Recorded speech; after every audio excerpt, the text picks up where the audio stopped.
evening and welcome to the Dope Show. I'm your host, Kiana Hughes. DOPE stands for Developing Opportunities for Personal Empowerment.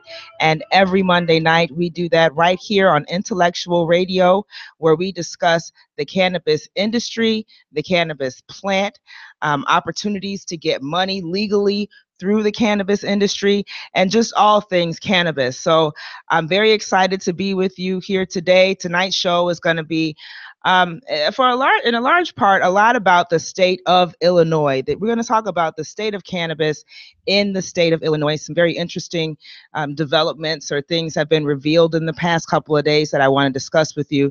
Talk to y'all a little bit about y'all's governor, Rauner, and some of the political things that have been going on behind the scenes. And then we're also going to talk to Carmen Brace, and she is the founder of Aclara Research. She's going to discuss with us some of the insights from the Illinois medical cannabis patient study, some very interesting things that came forth there.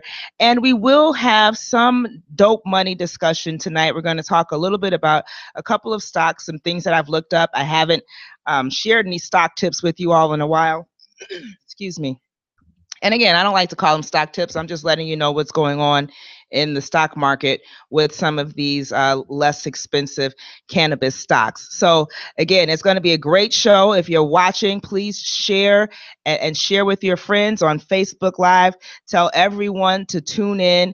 I will hold off for a moment on the dope money stock tips because I know people are always coming up to me and asking me about those. And I don't memorize this stuff. I look it up, I read it, I research it, and then I give it to you as I get it. So make sure you share with your friends. Let them know we're going to be talking about dope money in a few minutes. But before we get started with that, so I want to talk to you a little bit about something called the Illinois Medical Cannabis Advisory Board. So it was actually written into the Illinois Medical Cannabis Pilot Program Act, or the Compassionate Use of Medical Cannabis Act in Illinois, that we would have a board, an advisory board that is comprised of patients and medical professionals from a variety of different areas. And these people are responsible for looking at the different petitions that come in and recommending to the director of human services new conditions to be added to the list. And so this was actually included in the law. It was a part of the law. And at some point last year, apparently back on June 30th of 2016, the Medical Cannabis Advisory Board was quietly abolished. And just up until a couple weeks ago, though, you wouldn't have known that because it still talked about the Medical Cannabis Advisory Board on the Illinois Department of Public Health site that's dedicated to medical cannabis. And there was still kind of some acting like the board was still there. Well, as it turns out, this week, we learned why the board was disbanded and what happened. And there's some real shady kind of political behind the scenes stuff going on there. So this is from an article in Chicago Magazine. It was just published last Thursday, excuse me. And it's talking about how Democratic State Representative Lou Lang, and people who are familiar with medical cannabis here in Illinois and the political fight, we know him as the architect of Illinois' medical cannabis pilot program. Well, apparently last summer, he had to reach out to the members of the Medical Cannabis Advisory Board and tell them that they were going to be disbanded. He was approached by Governor Rauner to kind of in a let's make a deal, in a real special little deal there, where in exchange for adding PTSD, post-traumatic stress disorder, and terminal illness to the list of qualifying conditions, in exchange for doing that the board would be disbanded. And so what that effectually did was take any of that control or any of that safety net, those checks and balances of having this medical cannabis advisory board. These are people who have done the research, who will look at hundreds of pages of research and evidence and things to support specific conditions that should be added to the list for medical cannabis patients. As you know, here in Illinois, if you don't have one of the 40 some odd lists or 40 some odd conditions that are on the list, then you don't qualify for a medical cannabis card. And so the purpose of this board was really to examine what some of those other conditions should be and make the recommendations. Well, as it turns out, they were never actually able to get any of their recommendations passed through the director of Director of Health and Human Services. And it was very interesting to see, because they were created with the intent to allow the program to kind of evolve. So even though these conditions are, listed, it's not set in stone, right? It's something that will kind of allow it as a pilot program to grow and to really fit the needs of the people in the state. And they presented all kinds of conditions. So I was looking at this list. They recommended the state's Department of Public Health director add at least a dozen new qualifying conditions to the program.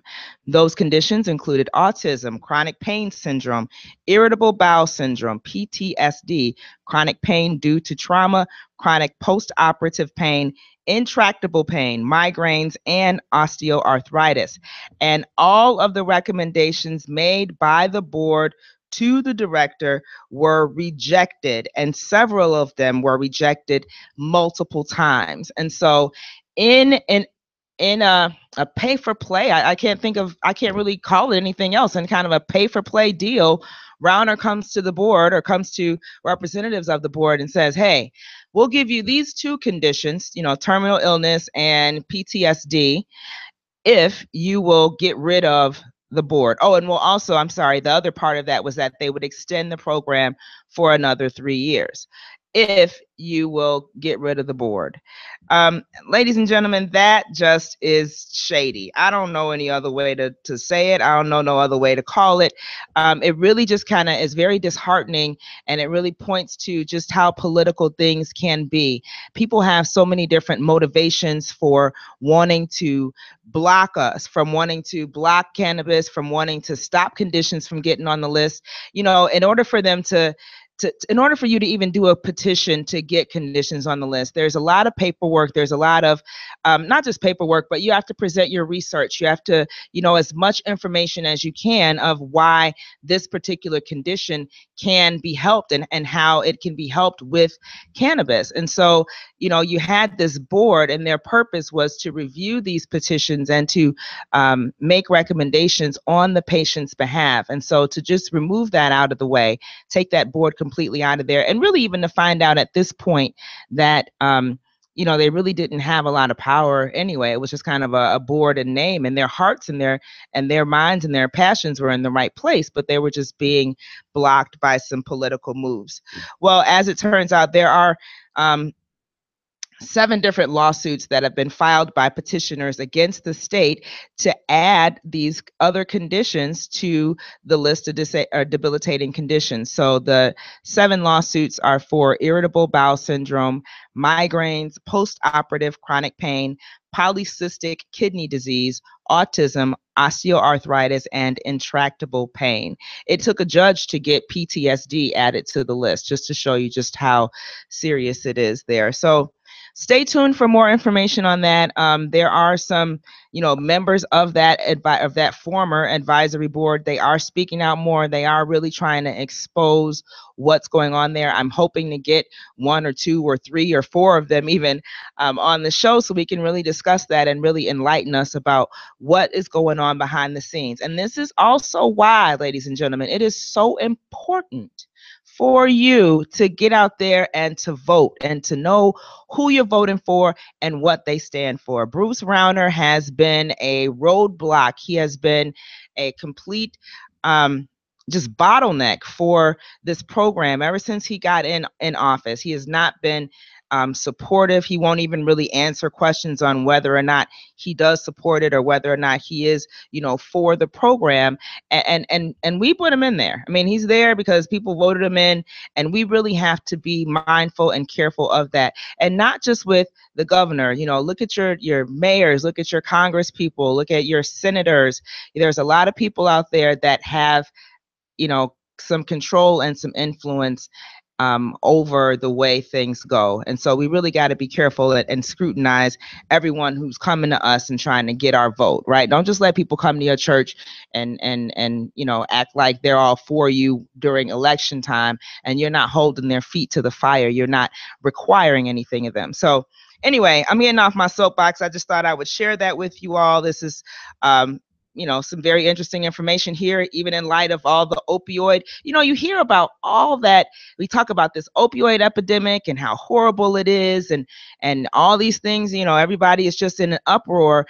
But here we have a real viable medical natural alternative, something that could really, and has been proven, and Carmen's even going to talk to us about that, has been shown to get people off of these opioid pain relievers. We care so much about that, but not really, right? We're just going to keep it illegal. So anyway, off my soapbox about that. I'm going to go ahead and take a quick break. When I come back, we're going to talk about a couple dope money stock tips. So please share. Tell your friends to tune in, and we'll see you right back on The Dope Show here on Intellectual Radio.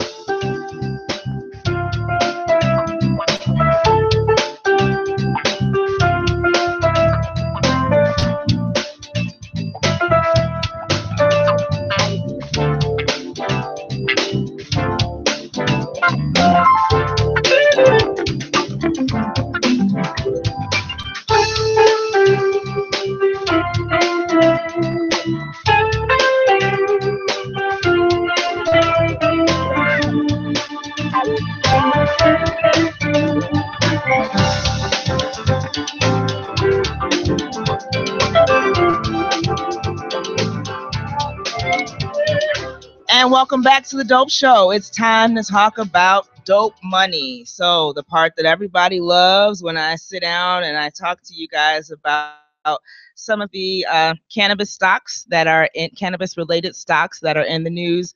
Again, I'm not a financial advisor. I'm just giving you some information that I found interesting. That's what we're going to call that. So the first stock I want to talk about is a company called Global Payout.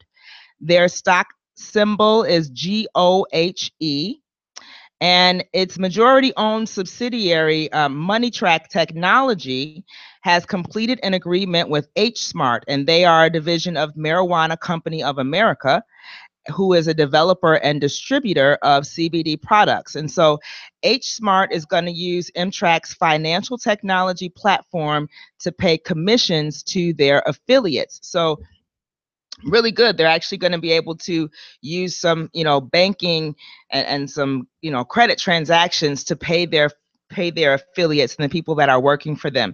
Global Payout projects that these load payments and bank account transfers will generate substantial revenue for MTRAC that will be realized this fiscal quarter. So Global Payout, their ticker symbol is GOHE. Today, they are trading at 0.024 cents per share. And they just actually had their 52-week high at 0.04 cent per share. And they just realized that actually on August 9th. So it seems like this news caused a little bit of a bump in their stock prices. So it might not be a bad time to get in. And then also the other company, Marijuana Company of America, their ticker symbol is MCOA. They're currently trading at 0.031 cents per share, and they had a 52-week high of 19.85 cents back in November 3rd of 2016. Then we have OWC Pharmaceutical Research Corporation. Their ticker symbol is OWCP. And through One World Cannabis, which is their wholly owned Israeli subsidiary, they conduct medical research and clinical trials to develop cannabis-based pharmaceuticals for conditions including multiple myeloma, psoriasis, fibromyalgia, PTSD, and migraines.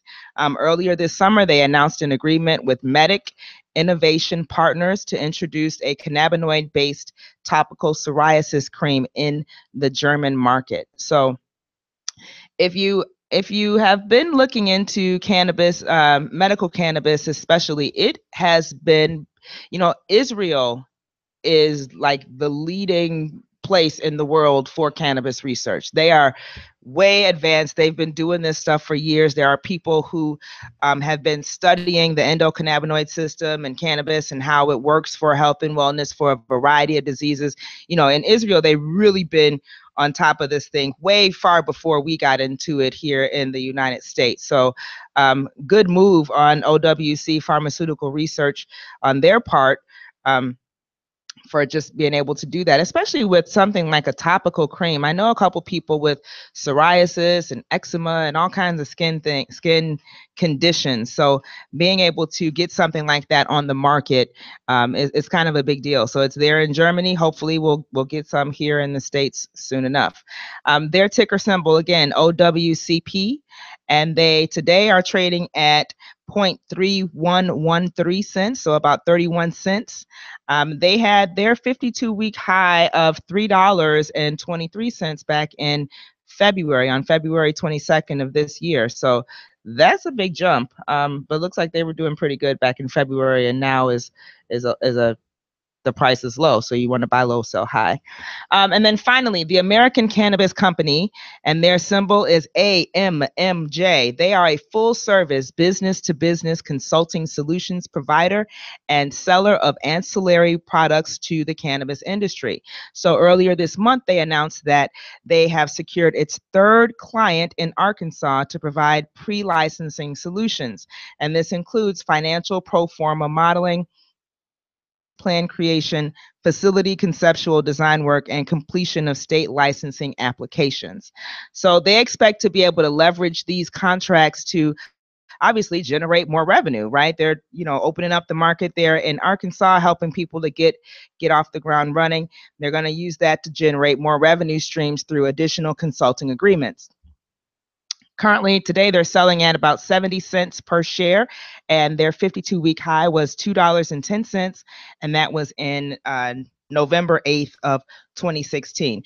The other reason I wanted to mention this company in particular is because, the things that they do, if we just look at that list of things that I read, so they're providing pre-licensing solutions, including financial pro forma modeling, custom business plan creation, facility conceptual design work, and helping to complete state licensing applications. Well, these are things that are I would call transferable skills, right? If you are, there are things that you can learn as far as getting the specifics and understanding the specifics of the industry. If you're looking to do that in the cannabis industry. But, when I read this, like, okay, they help people create business plans, and I'm not quite sure what financial pro forma modeling is, but I'm sure that's something to do with budget and finances.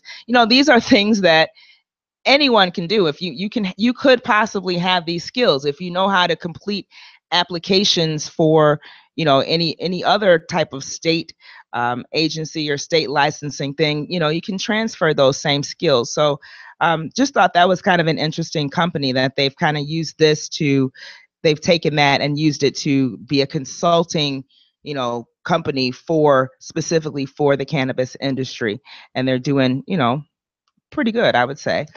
So again, did I say that already? They're currently selling at 70 cents, and their 52-week high was $2.10.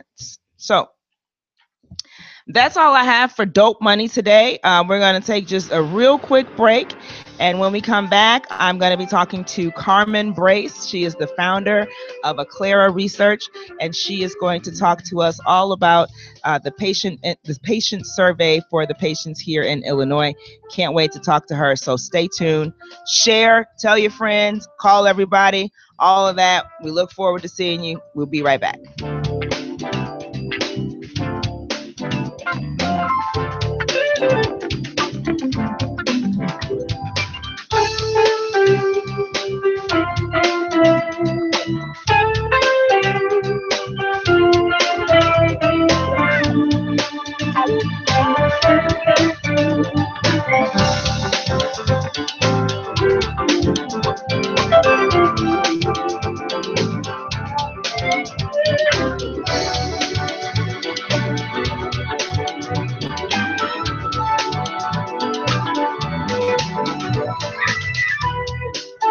And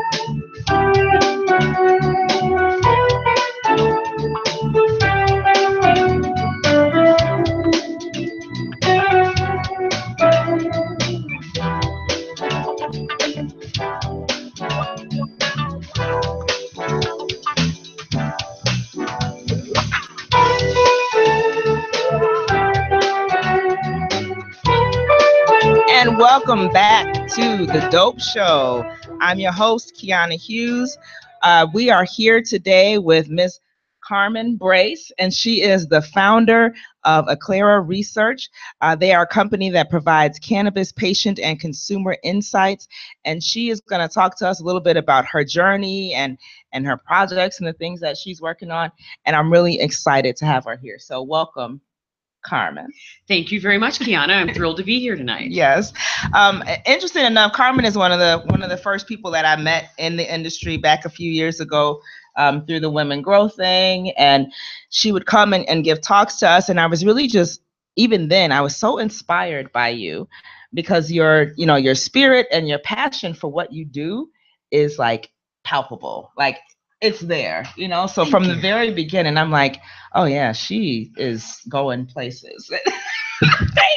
I appreciate it. And you have been, girl. You've been all over the place. So. I have been all over, yeah. So, you know what? Let's just, give us kind of the shorter version of where you were before. Okay. And how you kind of ended up here. Okay. Well, I think it's interesting your earlier comments about, translating skills from a variety of other industries and then finding the niche of customers, relevant client segments within the cannabis industry in order to create a new type of income and business model.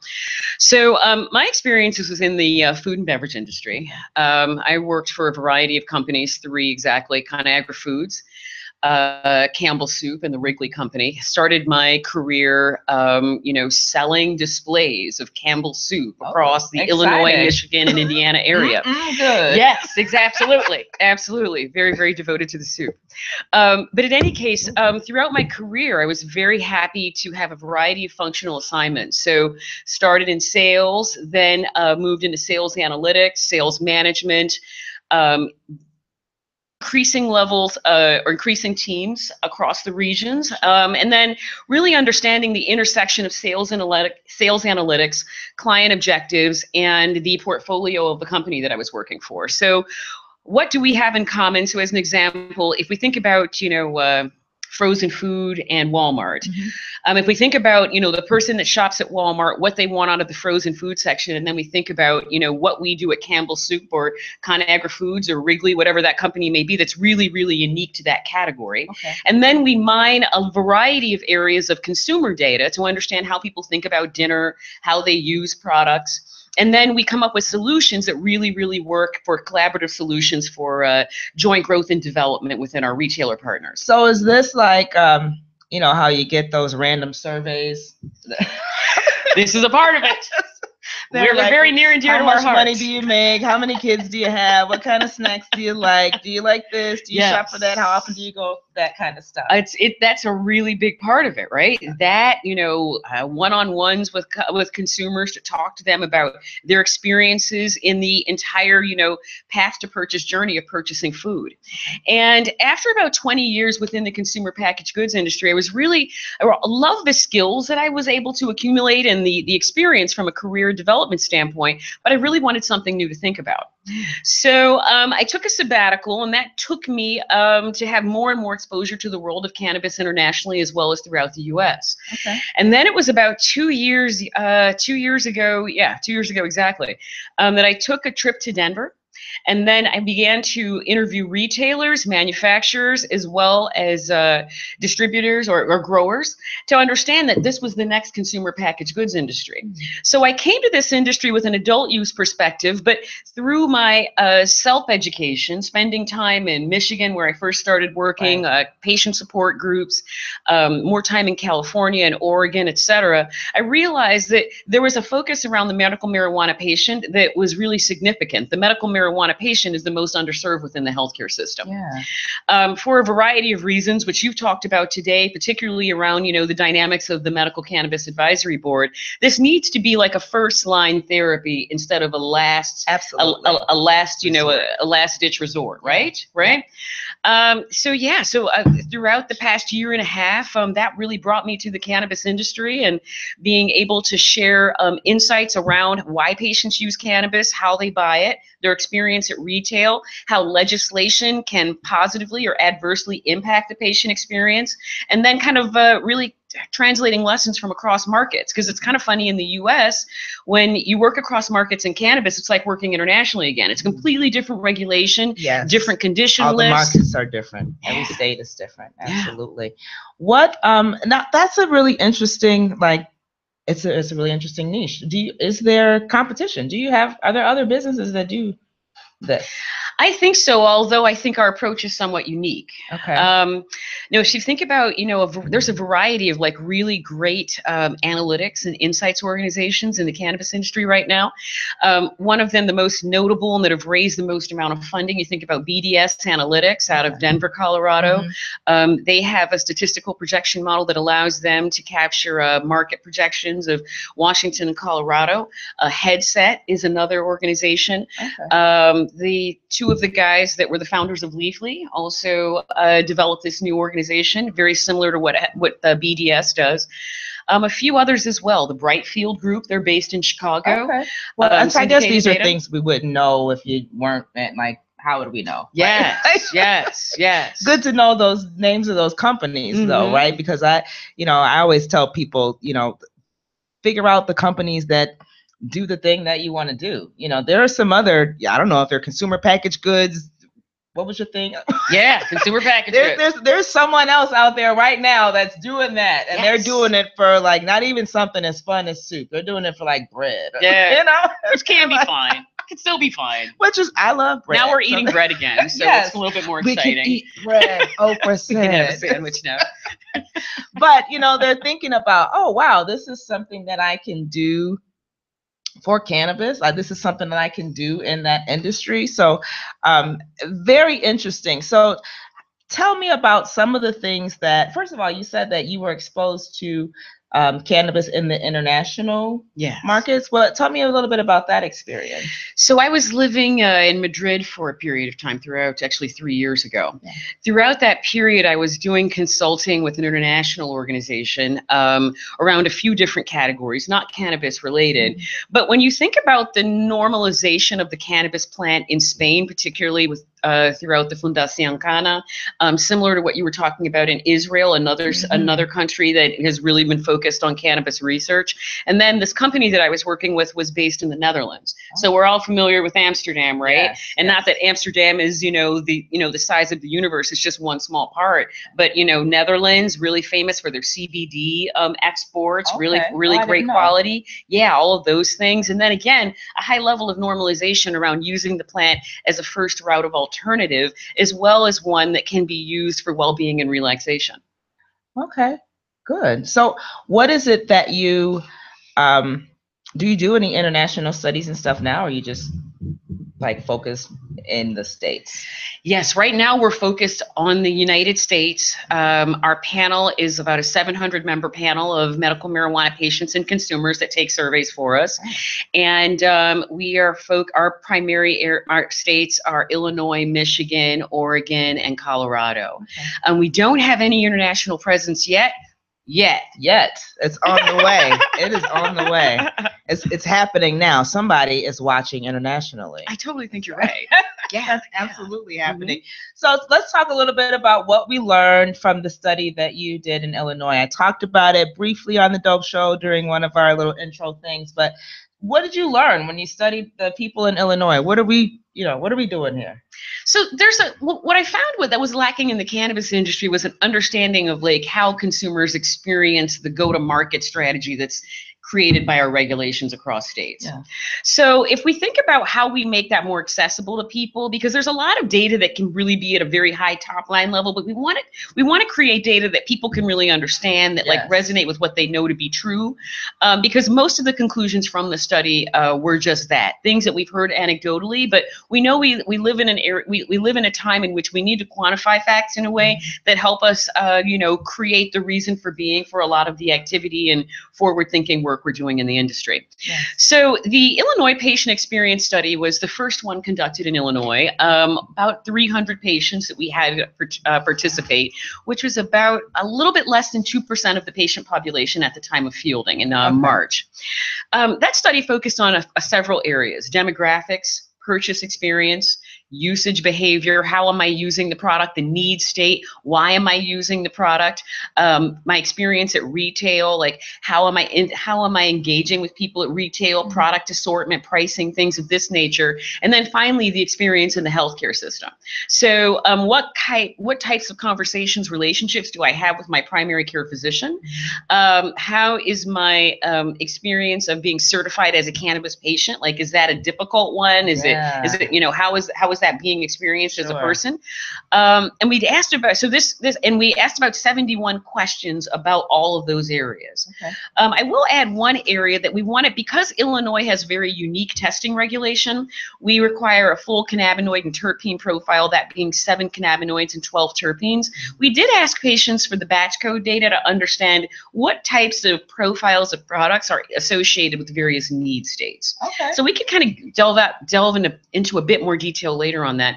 But within that study, there were probably 5 areas that I think really resonate with people, that we've had some good media support in regard to.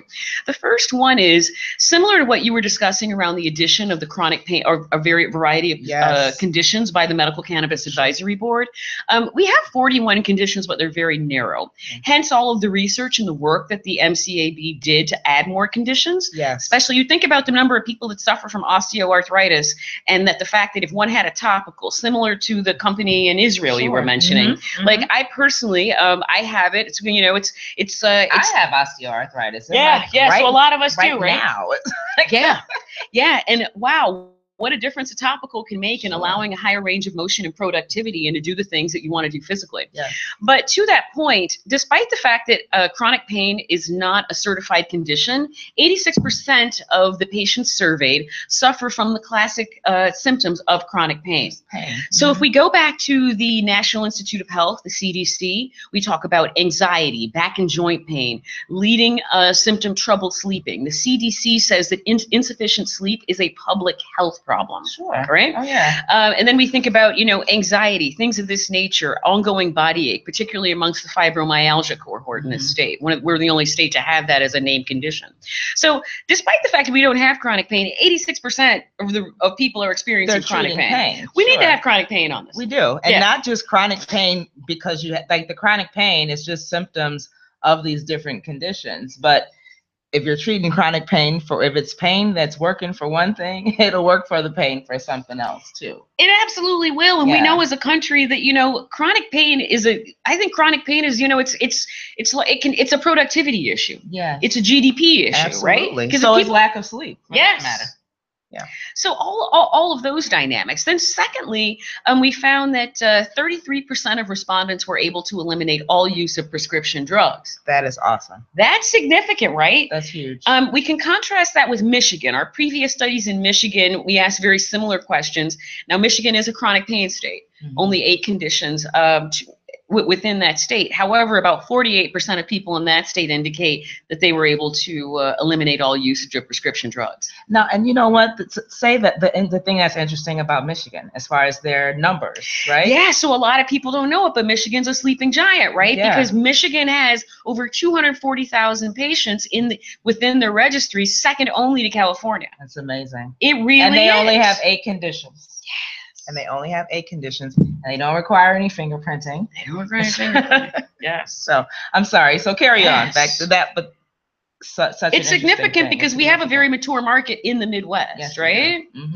The third one was really around price because wow, like cannabis can be very expensive. Sure. You think And about it's all out of pocket. It's all it is cash. no, right now, I mean, people have to pay completely out of pocket for this. So within our survey, 49% of respondents make less than $40,000 gross, yet spend more than $3,000 a year on medical cannabis. Okay. Now, this really blew us out of the water because this was our 5th study that we asked this question. We had never had a significant percentage check the option for more than $250 a month. Really? So I didn't even have like another. I didn't even have anything higher than that because no, I mean it's usually like 2%, 3%. You know what I mean? Yes. No one's spending that much. But when you look about that, think about how much the average family of 4 spends for food at home. About $7,023 a year, food away from home and at home. Yeah. So you're spending about half your whole food budget on cannabis in order to achieve a high level of well-being and productivity. Sure. These people are, I mean, they need help. Well, the funny thing even about that is the cannabis it probably helps them or enables them to be able to go grocery shopping or to go out to eat with their family or whatever. It really is something that it kind of improves the quality of life. You know, it helps. It helps when you talk about the GDP and productivity and all those different things. Like, so anyway, what were the other insights? Or did we do the 5 already? Let's see. I think there's one more. Yeah, and then if we also think about this in terms of like the new patients. So in total, 22% of our respondents were completely new to using cannabis when entering the program. Now this one's kind of like groundbreaking because all of our previous studies, Michigan, Oregon, Colorado, over a smattering of other states across the U.S., always indicate less than 3-4% are completely new to cannabis when entering a program. And we had 22%. 22%. And then you get this, 26% women, 12% men. Wow. That's big. That is. So you think about being a woman, having no experience using cannabis whatsoever, and now you're going to a dispensary to try to figure out what the concentration is, what the segments, is it a concentrate, flower, everything, all this stuff. And you have to completely figure this out on your own. Now, there are some amazing dispensaries that are staffed with some great medical professionals in this state. So I know that it's possible to get the right recipe for the medicine. However, when you think about that, like that's pretty significant. Really puts a very unique onus on the retail experience and staff to really deliver an experience that allows one to find the right recipe, because people can get easily discouraged when you've been sick for a long time and you're trying to try something new, right? Yes, and you've probably had all kinds of stuff that you've been, just been throwing spaghetti at the wall to see what sticks for a lot of those different things. So, and that is, too, when we talk about the cost and how much money people have been spending, I know a part of that is, of course, in the trying to figure out what's the right thing to get, trying to figure out what works for me, because all the strains are different, and you do have, it's gonna affect your body in a different way. So it's not kind of a one size fits all thing. So sure, some of that money is spent even in just trial and error, but that does represent a very significant amount or number of people who had not tried it before, because it's like, okay, they weren't doing it before. So, these are not people who are just coming to get high. Exactly. Right? You can't say, oh, it's just a bunch of stoners. They just want to get high. They just want to do, whatever. No, these are people who have never used it before. And what do you know about the age of did you know anything about the age of the people? We did see a higher index for 45 plus within the study. Okay. We didn't have a high level. We didn't have a significant response cohort from those 65 plus. Okay. But I do hear from a number of medical cannabis doctors within the state that they do have a number of patients that have a pretty large cohort. But as you can imagine, those, as we age, we are less likely to be engaged in like online research. Sure. So they may not, the nature of this study. Take a cert, as you get older. I can't imagine my grandmother like, okay, my parents wouldn't have been filling out this survey. Like, they wouldn't even seen that. They're not on Facebook. They're not. You would have had to literally come to her house for some chicken and potato salad and sit down and talk to her. We would have had to fill that out one by one. Yes. Exactly. She's not doing that. So I think there's a lot there in that group. Yeah. We just don't capture them. More of that that individual intention there. Do you have any plans to do you ever do any research on like potential patients, right? So these are not even potential patients, but yeah, people who are not patients. So these obviously are people that are in the program, they're registered already, right? So they're already getting stuff, but I'd be interested to see what comes of, you know, the people, you know, what do they want? What are people saying who are not in the program? Well, it's interesting you bring this up. Oh. Because we are. Oh, look at that. And I didn't even know. I did not know. We did not talk about this. Prescient. That's yeah, right. Absolutely. Foresight. So one of the biggest issues is you think about incidents across the states. So as an example, if we think about, we'll take rheumatoid arthritis. Mm-hmm. So maybe that's not a good one because I don't for sure remember the number. We'll take fibromyalgia. Mm-hmm. Okay, so fibromyalgia, that's about an incidence across the U.S. of about 5 to 7 million people that that have reported that they regularly experience the symptoms of fibromyalgia. So we've done a bit of sizing research across states to understand what the size of the potential population is across the condition list of a variety of states, and then what the current conversion rate is. So if we think about this from fibromyalgia standpoint, if you have 5 million and then you say, well, Illinois is about 4% of the total U.S. population. So then we get down to about 250,000 people that, you know, are likely to have fibromyalgia in the state. And then if we look at the latest registry and we think, let's throw a number out here because I don't remember this one particularly. Sure. But if we say that there's about, 10,000 people that are signed up with fibromyalgia, we know that we have 4% conversion out of that. So that 10,000 out of the 250 eligible. So it is a significant issue because within those that are eligible, we know that people have certain perceptions of marijuana, of cannabis, right? Yes. So there are some people that are like, there's no way I'd ever touch that. It's a devil's plant. Forget it. Okay. Right. Gotcha. Peace. Your devil's lettuce. Yes. Devil's lettuce. Enjoy your devil's lettuce. Yeah. So, okay, we got the devil's lettuce group. We totally respect that. We're not going to get those people. Let's say that that's maximum 8% because we know across the U.S., Gallup indicates that 92% of Americans are favorable of medical marijuana. Okay. So if we take like that segment, now we have a series of other segments that have different types of barriers and perceptions about the plant. Now, we're doing some work to understand what those are because there are some that are easily converted. So if we think about this, maybe from a music standpoint. So I like a certain artist. If I like this artist, then I'm more likely to, like another artist that's in a similar genre. There's certain things attitudinally that are probably similar about the music that I select. Same thing is true for cannabis or anything else that you would study. So we are sizing the percentages of those populations and the attitudes they have to understand which ones are the easiest to talk to about this plant and that are willing to hear an alternate message, and then what that message should be. I can't wait for that study to come out. Is that going to be like state-based or nationwide? We're sizing that out. We're actually we're working with a couple of research providers to get good populations of non-users. So those that suffer from anxiety but are not using cannabis, those that suffer from back pain but are not using cannabis. Okay, so this isn't for. I'm interested to know about even like the black market, black market users, the underground users, right? Yeah. But you're looking for. That's good because we do need to know what the non-users are thinking and what they're using it for. But I can't wait for those. That data to kind of come out.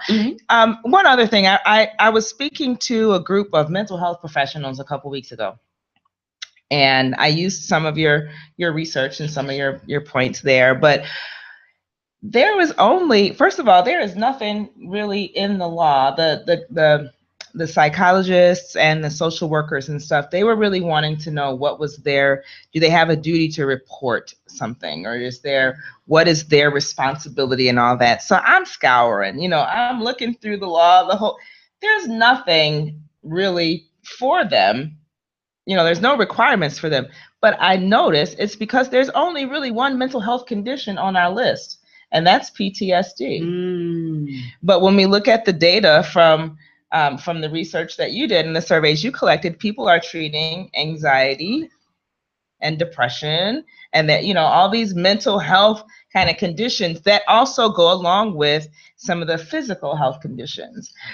So did you was it just anxiety and depression? Did you notice anything else in particular in terms of like mental health here? I would say, yeah, I mean, it was focused on anxiety and depression. So we had that question is like a 17 option multiple choice. Oh. And then it has an open end. So if there's something that we don't list, the person can indicate I'm using cannabis to treat X.